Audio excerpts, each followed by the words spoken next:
Bien, amigos, seguimos en Redes y Poder. A usted que le gusta la comunicación, a usted que le gustan los debates, a usted que le puede gustar o puede estar preocupado por su marca personal, usted que puede querer intervenir o incursionar en el mundo de la política o que considera que es importante tener una buena imagen en general, ¿no es cierto? Y poder desempeñarse en los medios diversos con soltura, pero también con elocuencia. Entonces, esta conversación que viene a continuación le va a ser muy útil y muy interesante. Le recomiendo que la siga con atención. No tenemos siempre un consultor como el que va a estar con nosotros en estos minutos para conversar. Él es Santiago Martínez. Le leo un poquito el currículum para que usted sepa quién es Santiago Martínez y después entramos a la conversación que le va, estoy seguro, ser motivadora. Bueno, él es consultor político, es media trainer internacional, abogado y campeón nacional de debates. Dirigió y asesoró a varias campañas en España y Latinoamérica. Tiene un máster en marketing, en comunicación y estrategia política del Instituto de Ciencias Políticas y Sociales de la Universidad de Santiago de Compostela.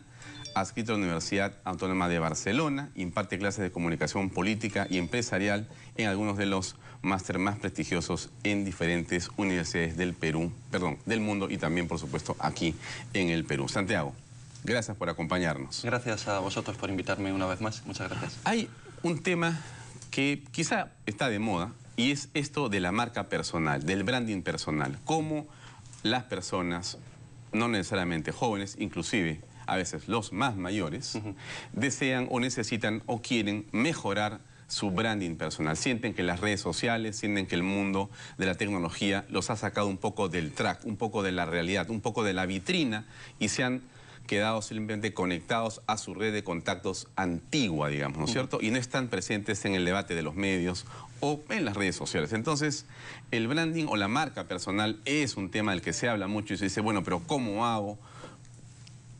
¿Por dónde comenzar? A ver. Bien, lo primero, puntualizar que no solo tenemos que quedarnos con el tema de las redes sociales, que son un elemento muy importante en el desarrollo de la marca personal hoy en día, ¿no? En pleno siglo XXI, cuando hablamos de sociedad de la información y de la comunicación, las personas tenemos que saber informar y comunicar, ¿no? Pero lo que hay que decir es que más bien el concepto del mercado laboral ha cambiado. En el siglo XX, nuestros padres, por ejemplo, su mentalidad y el mercado laboral era más de buscar la estabilidad y entrar en una empresa, promocionar dentro de la empresa, trabajar durante 25 a 30 años y retirarte. Digamos que las empresas buscaban empleados. Hoy en día, en el siglo XXI, ahora que se habla tanto del modernismo líquido, ¿no? Falleció hace poco el pensador, el filósofo que acuñó este concepto del modernismo líquido. Ahora que hablamos también de economía líquida, las empresas también son líquidas y el mercado laboral es líquido. Es decir, las empresas buscan personas empleables, no gente que vaya a estar toda la vida trabajando en una empresa, sino que se puedan adaptar a proyectos y a sinergias concretas que van a durar 4, 5, 6 o 7 años, como así demuestra en la media de duración de los empleos de las personas que ahora están cumpliendo 36, 37, 38 años. En ese mercado, en esa vorágine, una persona tiene que saber adaptarse, poder reciclarse, y por eso se habla tanto del tema de la marca personal, ¿no? De que tengamos el concepto de que las mismas nociones o conceptos o técnicas que se aplican en el marketing empresarial se pueden aplicar a las personas, para que las personas destaquen en sus empresas o en el mercado en el que están compitiendo. ¿Por qué este concepto de marca personal? La gente dirá, mira, basta con que yo vaya a una universidad, tengo mi título universitario, de repente una especialización, una maestría, ya estoy hecho. ¿Qué cosa es la marca personal? ¿Por qué se habla de esta manera? Y no se dice, oye, es bien tu currículum, envíalo y ya está. Pero es que precisamente el ejemplo que pones es el de la fábrica de clones. Las universidades fabrican clones, por así decirlo.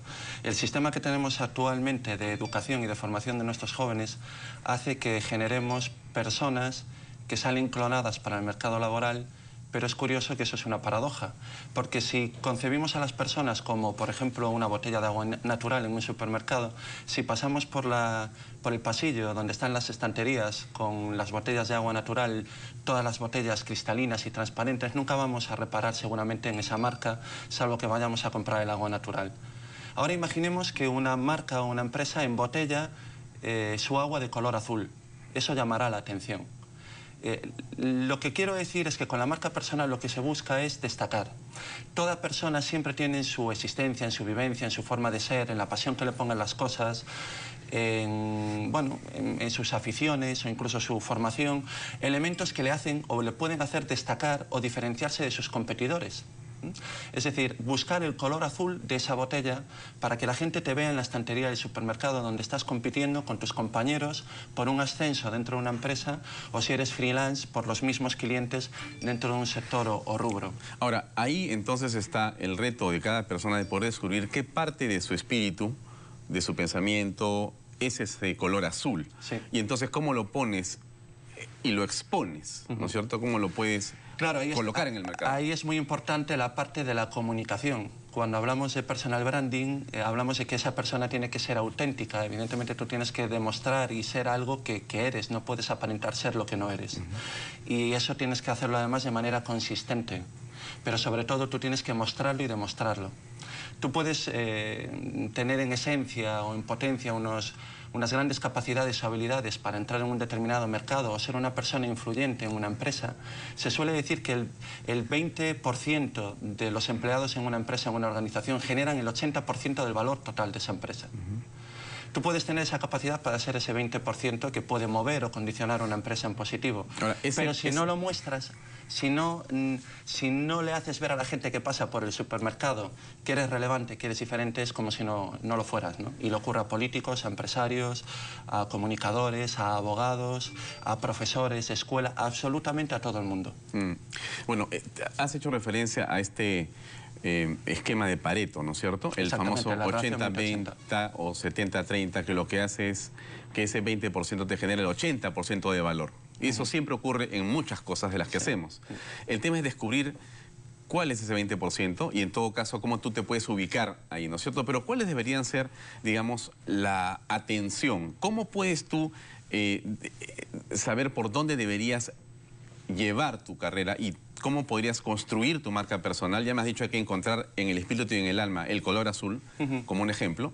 Hay que encontrar cuál es el 20%. Tenemos ahí dos caminos interesantes. Pero muy bien, pero insisto, no hablemos de el joven solamente, hablemos del mayor también. Ok, tenemos dos capacidades distintas ahí. Yo le pido a los televidentes que hagan 3 listas. ¿3 listas? En una lista pongan todas las cosas que saben hacer.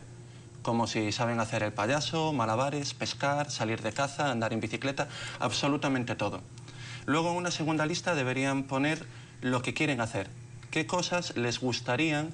Muchas veces la gente va al trabajo, está en una empresa o está en un negocio, pero hay un pensamiento latente ahí de ¿y si hiciera esto? O a mí me gustaría dedicarme a esto.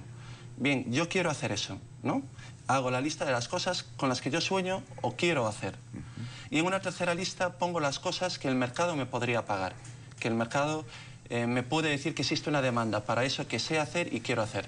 Digamos que son 3 listas o 3 círculos. Aquello que está en la intersección, que está en las 3 listas, ese es el elemento en el cual tú tienes que desarrollar tu marca profesional, porque eres auténtico y puedes ser relevante ahí. Estás reduciendo el nicho en el que otras personas pueden competir. Mi caso personal, por ejemplo, yo era un abogado que estudiaba Derecho y durante un momento ejercí como abogado, pero mi pasión era el debate, la oratoria. Yo competía, era un friki, como decimos en España, de los torneos de debate y de oratoria. En su momento, cuando decidí dedicarme al tema de la oratoria, gracias a que esa pasión, el debate, me hizo ver que podía dedicarme y ganar dinero con eso, realmente dije, bueno, toda la formación jurídica, todos los años que estudié de Derecho no valen ahora para nada. Pero resulta que en la intersección estaba que el mercado me podía pagar dar cursos de oratoria para abogados. Y ahora doy oratoria para abogados en media docena de países. Estaba en la intersección. Cuando yo estaba haciendo debate, no sabía que eso en un futuro me podría dar de comer. Pero en perspectiva, cuando ves la intersección, ahí es donde te tienes que decidir para labrar tu marca personal. ¿Por qué es importante pensar en las marcas personales y por qué no, como hacen otras personas, solamente acumulan títulos, acumulan formación y entonces hacen de eso, digamos, un argumento de su empleabilidad? Pero es que esa mentalidad está cambiando. Recientemente vi en YouTube una entrevista de la primera fortuna en China, una persona hecha a sí misma, que bueno, nació en una familia pobre y hoy en día es el dueño del portal más importante del mundo. Exactamente, y que pronto competirá incluso con Google y con Facebook, si no, tiempo al tiempo. Esta persona decía, cuando yo veo currículos de personas que quieren trabajar en mi gabinete o conmigo y veo la cantidad de formación y títulos que tienen, solo me dicen una cosa: la cantidad de dinero que han tirado en formación. Lo primero que yo voy a detectar es si tienen pasión en lo que hacen, si le brillan los ojos en lo que hace. Ese es el elemento diferencial que busco. Los títulos están muy bien, pero insisto, si no te apasionas, si no generas un valor añadido en tu organización o en tu mercado con algo que te diferencie, eres un título más, eres una marca blanca más, un genérico más en la estantería del supermercado. Hablemos un poco de los nuevos medios. Las redes sociales plantean de todas maneras un escenario que para muchos puede ser sencillo, simple, y para otros puede ser aterrador. Quizá para quienes ya se consolidaron profesionalmente o familiarmente o económicamente, personas que están arriba de los 50 o 60 años, podrían decir que, no sé si la verdad es no entiendo, pero no sé más bien cómo poder también ingresar a ese mundo, y mi marca personal más bien parece que se va perdiendo y pierde esa brillantez que tuvo en un momento determinado. ¿Cómo puedes hacer para que uno de estos seniors, que son personas con una experiencia enorme, con una buena reputación, pero que a veces da la impresión que están fuera de una realidad que más bien es descollante? Ante todo, en cierto modo, tienes que adaptarte. Y eso está un poco también en el espíritu y en los genes de cada persona. Hay directivos o personas mayores de 50 a 55 años que de repente entran en las redes, en Internet, y las dominan de manera maravillosa. En Europa, por ejemplo, hay un campo profesional concreto que son los geógrafos, que se quedaron desubicados durante años, desempleados, personas mayores que realmente la geografía no tenía mucha salida laboral. Y resulta que con las nuevas tecnologías, con el tema de la geolocalización y la georreferenciación del comportamiento, de los hábitos de consumo de las personas a través de redes sociales, empezaron a encontrar un nicho de mercado interesante. Resulta que los geógrafos, al poder trabajar en 3 dimensiones, tienen una ventaja competitiva con, por ejemplo, informáticos, a la hora de poner en un mapa un nicho de mercado, un segmento, un target, un público objetivo para un político. Se requiere un cierto elemento de adaptación y de que el contexto también te ayude. Pero no olvidemos que estas personas tienen una gran experiencia y han hecho seguramente una gran cantidad de cosas en toda su vida que le aporten algún elemento que pueda serles útil para el resto de su futuro profesional. ¿Y cuáles son los peligros para desarrollar la marca personal? Muchas personas, bueno, ven también en las redes sociales un terror, un pavor. Aparecen sus nombres, aparecen sus fotografías y la gente puede sentir preocupación suprema por lo que está pasando ahí. Yo siempre digo lo mismo, y por ejemplo la semana que viene que estaré en EDIRCOM delante de directores de comunicación, que son personas que tienen ese pensamiento de, por ejemplo, en redes sociales tener perfil personal o perfil profesional, o que el político tenga un perfil oficial y un perfil personal. Yo estoy cansado de decir que es como ponerle puertas al campo. Es decir, hoy en día un elemento muy importante, por ejemplo, de la marca personal, para que las personas lideren, confíes, para que la manada o la tribu o el rebaño, sociológicamente hablando, pueda confiar en un líder, es que lo vean como alguien auténtico. Las redes sociales imprimen esa autenticidad. Evidentemente hay un menoscabo de nuestra intimidad, pero es que ese es el futuro. La gente tiene que ver cómo eres personalmente, cómo eres profesionalmente, porque cuando hablamos de marca personal, o los políticos del siglo XXI, están votando, están contratando, están confiando en Santiago Martínez, en Pedro Suárez o Jorge Meléndez, Sociedad Anónima, es decir, el 100% de lo que es, en lo personal y en lo profesional. Bueno, entonces ahí la autenticidad termina siendo un elemento que puede ser devastador. Que también hay que saber dominar, evidentemente, porque se te puede volver en contra, ¿no? Claro, pero hay personas que no tienen por qué tener tampoco, digamos, las habilidades para poder manejar esa autenticidad, ¿no? Y más bien sienten aversión y sienten temor, ¿no? Muchos dicen, ¿cómo me meto? ¿Por dónde entro? ¿Cómo hago? Bien, si realmente ya tienen una versión dura o fuerte, yo lo que les recomiendo es que vayan poco a poco, que vayan probando, que no tengan esa visión negativa que en principio pueden tener. Pero también es muy lógico que cada cual quiera respetar su grado de intimidad, y tampoco tiene nada malo. Es una cuestión de que cada uno ponga las cartas sobre la mesa en función de las herramientas y los objetivos que quiere profesionalmente. Y ahí entramos pues al campo de la política, que es tan interesante, tan apasionante, tan importante que los ciudadanos lo puedan puedan ver y las perspectivas que se abren para las marcas personales. Las personas, los ciudadanos que quieren entrar a la política deben construir una marca personal para poder, bueno, justamente generar confianza en los electores o en las personas que quieren influenciar. Hablemos de algunos ejemplos interesantes para mirar qué fue lo que pasó con ellos. Bueno, Obama sale del escenario político hoy, ingresa al escenario de la historia de los Estados Unidos. Exacto. Un presidente realmente interesantísimo en términos de la imagen que logró.